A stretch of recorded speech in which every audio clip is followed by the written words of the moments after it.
বিসমিল্লাহির রহমানির রহিম। আলহামদুলিল্লাহ, আল্লাহর নামে শুরু করে দিলাম।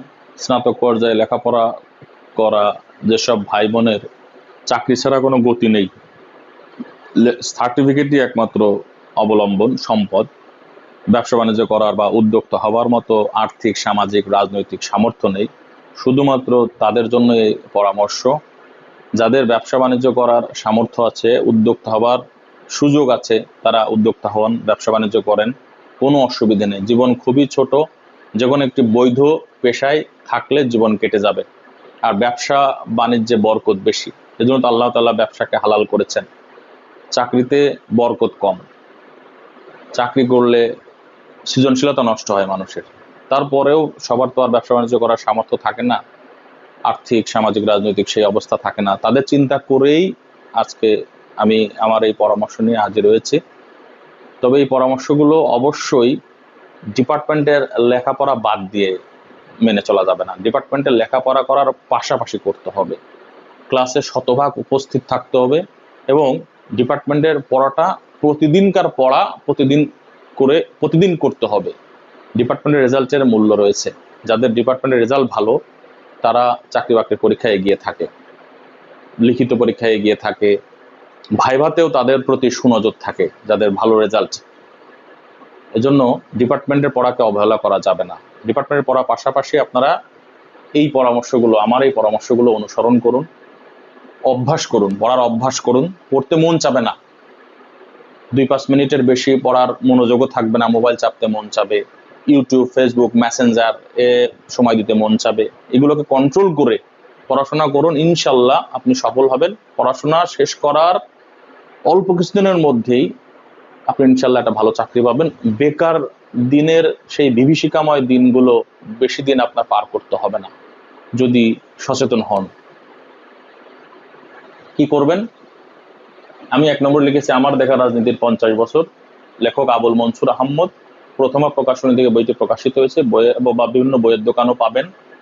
এই বইটি পড়লে আপনারা আমাদের উপমহাদেশে যে ব্রিটিশ শাসন ছিল, ব্রিটিশ শাসনের শেষের দিককার নানান ঘটনা, রাজনৈতিক ঘটনা প্রবাহ, যেমন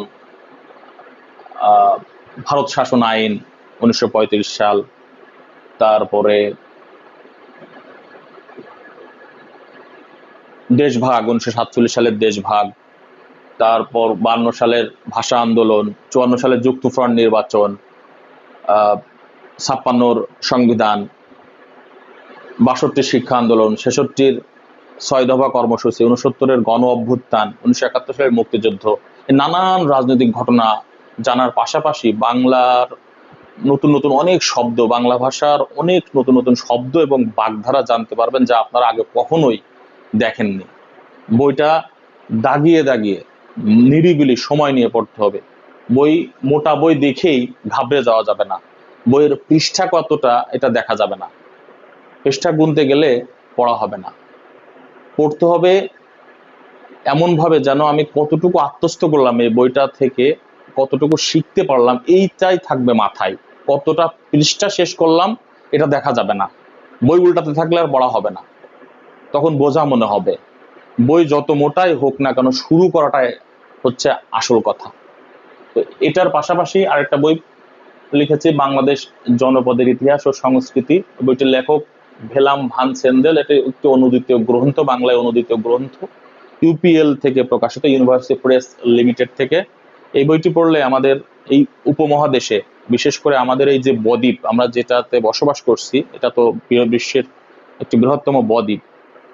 এই বদ্বীপের জনপদের ইতিহাস, এই বদ্বীপে বিদেশি শাসক যারা এসেছে, সুলতানি আমল, মুঘল আমল, তারপর ব্রিটিশ পিরিয়ড, এই জনপদের কৃষির ইতিহাস, সব তো জঙ্গলে ভরা ছিল। জঙ্গল পরিষ্কার করে কিভাবে কৃষির আবির্ভাব হয়েছে, কিভাবে কৃষির সম্প্রসারণ হয়েছে, এগুলো সবই জানতে পারবেন এই বইটি পড়লে। 3 নম্বরে লিখেছি আরণ্যক উপন্যাস, বিভূতিভূষণ বন্দ্যোপাধ্যায়ের।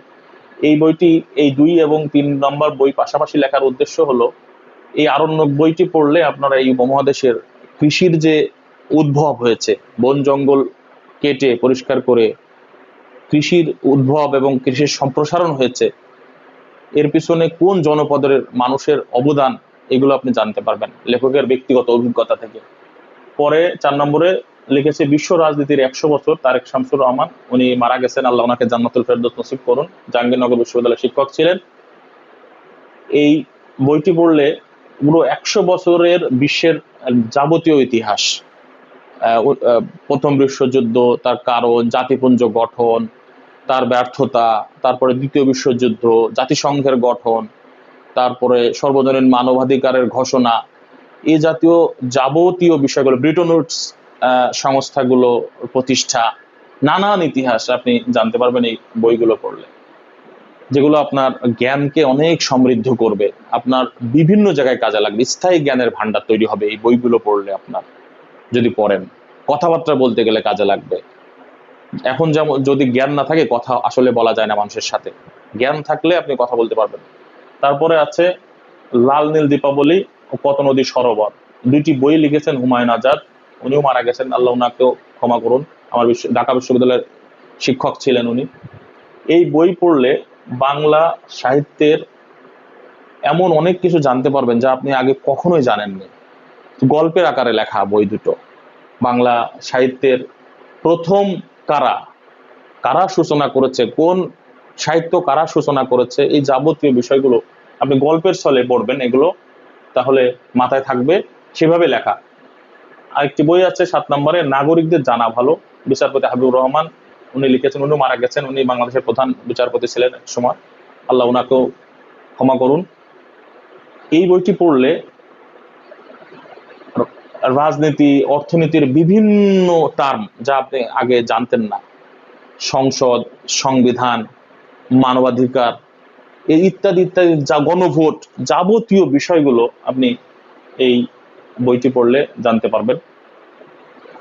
8 নম্বর, আন্তর্জাতিক সম্পর্কের মূলনীতি, আব্দুল হালিম। এটা একটা গুরুত্বপূর্ণ বই। আন্তর্জাতিক সম্পর্কের গতি প্রকৃতি, তারপরে তাদের বৈশিষ্ট্য, এগুলো জানতে হলে আপনাকে এই বইটা পড়তে হবে। 9 নম্বরে হচ্ছে আপনি বাজারে প্রচলিত ভোকাবুলারির যে কোনো একটি বই কিনবেন, একেবারে অনার্স সে শুরুতেই ফার্স্ট ইয়ার বা সেকেন্ড ইয়ার থেকে পড়াশোনাটা শুরু করবেন। 2-1 দিনে কিন্তু লেখাপড়ার অভ্যাস হবে না, আপনার সময় লাগবে। পড়া এজন্য আপনার কোরবানি করতে হবে, পড়া এত সহজ না, পড়া মনোযোগ বসানো এত সহজ না। আপনার এই ভোকাবুলারিটা পড়তেও সময় লাগবে। আপনি আমি কোনো বইয়ের নাম বললাম না, ভোকাবুলারির অনেকগুলো বই আছে, বইয়ের নাম বললে আবার ভাববেন যে আমি ব্র্যান্ডিং করছি কোনো বইয়ের টাকা নিয়ে। পাশাপাশি যে কোনো একটি জব সলিউশন কিনবেন এবং বাজারে প্রচলিত এক্সের চাকরি বই কিনবেন, এটা কিনবেন স্নাতক শেষের দিকে, এগুলো শুরুর দিকে করবেন। আর এই দুইটায় 10 এবং 11 এগুলো স্নাতক শেষের দিকে করবেন। 12 যেটা খুবই গুরুত্বপূর্ণ, আমরা এই বিষয়ে অধিকাংশ শিক্ষার্থী, বিশ্ববিদ্যালয়ে পর্যায়ে লেখাপড়া করা অধিকাংশ শিক্ষার্থী অসচেতন এই বিষয়টাতে, অবহেলা করি, সেটা হলো যে পত্রিকা পড়তে চায় না। বিশ্ববিদ্যালয় পর্যায়ের শিক্ষার্থী পত্রিকা পড়বে না, এটা খুবই দুঃখজনক। আমার ঢাকা বিশ্ববিদ্যালয়ে আমার ডিপার্টমেন্টের এক শিক্ষক বলতেন যে বিশ্ববিদ্যালয়ের শিক্ষার্থীদের সকাল শুরু হবে পত্রিকা দিয়ে, পত্রিকা পড়ে দেশ বিদেশের খবর মাথায় রেখে ক্লাসে আসবা, ভোরবেলা আগে পত্রিকা পড়বা, স্যার বলতেন। ওনার কাছ থেকে উৎসাহিত হয়েছি, স্যারকে ধন্যবাদ জানাই এই জন্য। যে জীবনের, আমি লিখেছি, জীবনের যে কোনো পরিস্থিতিতে কমপক্ষে একটি জাতীয় দৈনিকের পুরো খবর, এবং সেই পত্রিকা থেকে আপনি কি শিখলেন সূত্র সহ তথ্য সংগ্রহ করে রাখতে হবে। পত্রিকা তো অনেক তথ্য থাকে, অনেক ডাটা থাকে, অর্থনীতি, বাণিজ্য, কূটনীতি, তারপর সম্পাদকীয়, সাক্ষাৎকার, এই জাতীয় বিষয়গুলো আপনাকে পড়তে হবে। পড়লে আপনি অনেক তথ্য পাবেন, নতুন নতুন তথ্য, সেগুলো তথ্য সংগ্রহ করতে হবে। এই সূত্র সহ তথ্য কিভাবে সংগ্রহ করবো এটা আরো একদিন ভিডিও করে ইনশাল্লাহ জানাবো, যদি আপনাদের আগ্রহ থাকে। এটা এখানে সম্ভব না, অনেক সময় লাগবে। পত্রিকা কোনো পরিস্থিতিতে বাদ দেওয়া যাবে না। হ্যাঁ, হতে পারে আপনার জীবনে নানান সমস্যা আসবে, ব্যক্তিগত, পারিবারিক, সামাজিক অনেক সমস্যা হঠাৎ হঠাৎ উদয় হতে পারে। এমন হতে পারে যে আপনি পত্রিকা 2-3 দিন পড়তে পারবেন না, হবে, এরকম পরিস্থিতি আসবে জীবনে। আপনি কি করবেন, এই পত্রিকাগুলো জমিয়ে রেখে যখন ছুটির দিন আসবে তখন পড়বেন, মনোযোগ সহকারে পড়বেন। এখন অনেকে আছে যে ওই পত্রিকার, বিশেষ করে মেয়েরা এই কাজটা করে, পত্রিকার বিনোদন পাতাটা একটু ভালো করে পড়ে, শাকিব খান আর বুবলি কি করে এটাই তাদের একটু বেশি আগ্রহ, কি করে বেড়াচ্ছে তারা। আপনি, আমি যেটা বললাম ওই যেগুলো, ওইগুলোই দেখবেন পত্রিকায় বেশি করে, অর্থনীতি, বাণিজ্য, কূটনীতি, সাক্ষাৎকার, সম্পাদকীয়, এই বিষয়গুলো ভালো করে পড়বেন। দেশের খুব গুরুত্বপূর্ণ খবরগুলো ভালো করে পড়বেন, দেশের সম্ভাবনা, সমস্যা, সমস্যার খবর এবং তার সমাধান এই পত্রিকা পড়ে জানবেন আপনি। পত্রিকা পড়তে থাকলে আপনার কি হবে, লিখিত, প্রিলি লিখিত ভাইবা সব জায়গায় আপনি আপনার তথ্য ভান্ডার গড়ে উঠবে। তাহলে ওই আপনি ভালো করবেন, চাকরির পরীক্ষায় ভালো করবেন, লিখিত পরীক্ষা ভালো করবেন, প্রিলিতে ভালো করবেন, ভাইভাতেও ভালো করবেন। তারপরে দৈনিক ইংরেজি পত্রিকার কমপক্ষে 1 পৃষ্ঠা অথবা একটি খবরের পুরোটা, বিজনেস পাতাটা খুবই গুরুত্বপূর্ণ ইংরেজি পত্রিকার। এই যে আপনার ভোকাবুলারি পড়তে বললাম, এই ভোকাবুলারি যে আসলে আপনার পড়া হচ্ছে কিনা, কতটুকু হয়েছে, এটা আপনাকে বলে দিবে আপনার এই ইংরেজি পত্রিকা পড়ার দক্ষতা। আর ইংরেজি অনেকে আছে ভয়েই টাচ করতে চায় না, অঙ্কে অনেকে দুর্বল, তারাও ভয়ে টাচ করতে চায় না। এখন ভয়ে টাচ না করে ফেলে রাখলে তো আপনার সমাধান হবে না, আপনাকে টাচ করতে হবে, ভিতরে ঢুকতে হবে। প্রতিদিন আপনি পড়ার চেষ্টা করেই দেখেন না, 6 মাস একটা না, একটা করে খবর পড়েন। এত সময় পাবেন না আপনি ক্লাস করে, অনেকে টিউশন থাকে 2-3টা, আমাদেরও টিউশন ছিল, টিউশন করে, শতভাগ ক্লাস করে, ক্লাসের পড়া করে, সময় খুবই কম, সময় খুবই লিমিটেড মানুষের জীবনে। এই সময় বের করতে হবে আপনার। কিভাবে সময় বের করবেন এটা নিয়েও ইনশাল্লাহ পরে এক সময় লেকচার দিব, কিভাবে সময় বের করবেন। তো ইংরেজি পত্রিকা পড়ার কোনো বিকল্প নেই। ইংরেজি পত্রিকা না পড়লে আপনি ইংরেজিতে স্পিকিং, রাইটিং এ আপনি দুর্বল থাকবেন, পড়াই লাগবে। তারপরে 14 নম্বরে লিখেছি বিখ্যাত ব্যক্তিদের ইংরেজি ভাষণ শুনবেন, তাহলে আপনার ইংরেজির দক্ষতা বাড়বে। ইংরেজিতে কথা বলার যে দুর্বলতা সেটা আপনার কেটে যাবে ইনশাল্লাহ। আমি 2-1 জনের নাম লিখেছি, 2 জনের নাম লিখেছি। নোমান আলী খান, উনি ভালো লেকচার দেন ইংরেজিতে। বারাক ওবামা, উনি খুবই ভালো বক্তব্য দেন ইংরেজিতে, ওনার বক্তব্য শুনতে পারেন। এগুলো সারাদিন শুনতে হবে না, আপনি লেখাপড়ার পাশাপাশি একটু ক্লান্তি লাগছে, খারাপ লাগছে, 2-5 মিনিট শুনলেন ইউটিউবে। তারপরে আল জাজিরা, বিবিসি, এদের সবগুলোর তো এখন ফেসবুকে পেজ আছে, এই নিউজগুলো আপনি দেখলেন, 5-7 মিনিটের নিউজ দেখলেন, 2-5 মিনিট দেখলেন প্রতিদিন, কম কম অভ্যাস হয়ে যাবে আপনার, দেখবেন ইনশাল্লাহ। চাকরি পাওয়া কিন্তু আসলে এত সহজ না। চাকরি পেতে হলে আপনাকে একটু ত্যাগ স্বীকার করাই লাগবে, একটু আলাদা হতেই হবে। এখন তো আপনাদের সৌভাগ্য যে আপনারা কোটা প্রথা বিলুপ্ত হওয়ার পরে অ্যাপ্লিকেশন করতে পারছেন। আমরা তো কোটা ধারীদের সাথে যুদ্ধ করেই আমাদের চাকরি পেতে হয়েছে। আলহামদুলিল্লাহ এগুলো অনুসরণ করেছি বলেই আল্লাহ রহমতে বেশি দিন বেকার থাকতে হয়নি অনার্স মাস্টার্স পাস করার পরে। তারপরে আরেকটা কাজ করবেন 16 নম্বরে, যে বিখ্যাত লেখকদের কিছু রাজনৈতিক, সামাজিক, ভ্রমণ কাহিনী, কোনো ব্যক্তির উপরে কোনো লেখা, স্মৃতিচারণামূলক লেখা, এগুলো পড়তে পারেন, পড়ে রাখতে পারেন। এগুলো, এই পড়াগুলো আপনি যদি অনার্স মাস্টার্স পাস করার পরে শুরু করতে চান, আপনি তখন ধৈর্য রাখতে পারবেন না, হতাশাগ্রস্ত হয়ে যাবেন। আপনি যদি আগে থেকেই শুরু করেন তাহলে আপনি মনোযোগ দিতে পারবেন। যেমন আমি এখানে কয়েকটি বইয়ের নাম লিখেছি। রবীন্দ্রনাথ ঠাকুরের ঘরে বাইরে একটি রাজনৈতিক উপন্যাস, সেটা আপনি পড়তে পারেন। আপনার পরীক্ষা আসতেই পারে যে গ্রন্থ সমালোচনা আসে, ও আপনার পঠিত রাজনৈতিক একটি উপন্যাসের সমালোচনা লিখুন। আপনার পড়া থাকলে খুব সহজেই দেখবেন চাকরির পড়ার সময় আর পড়া লাগবে না, একবার পড়া থাকলে। তারপরে সামাজিক উপন্যাস, যেমন আমি এখানে লিখেছি শরৎচন্দ্রের পল্লী সমাজের উপন্যাসের কথা। আরো অসংখ্য লেখকের বই আছে, আপনি পড়বেন। কাজী নজরুল ইসলামের বই আছে, পড়বেন।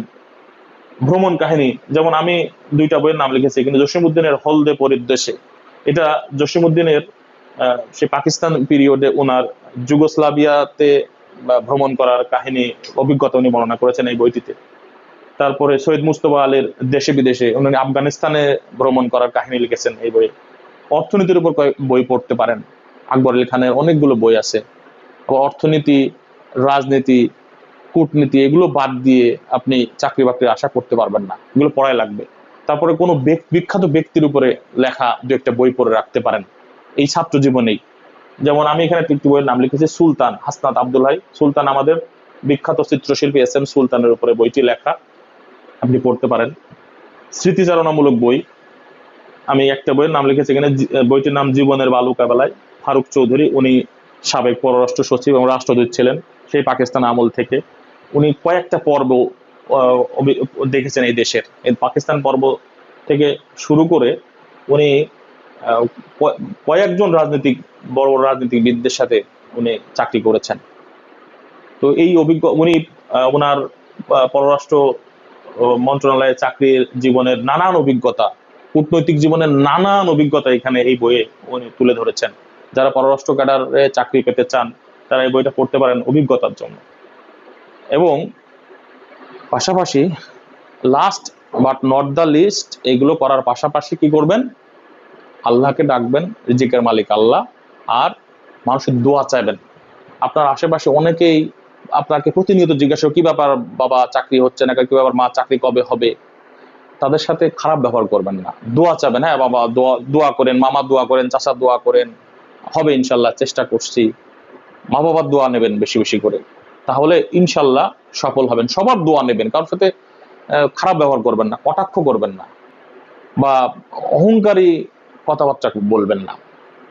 সবার সাথে বিনয়ী হয়ে কথা বলবেন, তাহলে ইনশাল্লাহ সফল হবেন। সবাইকে অসংখ্য ধন্যবাদ জানিয়ে পরবর্তীতে আবারও আশা রেখে আবারও কোনো এপিসোডে আশা রেখে শেষ করছি। আল্লাহ হাফেজ।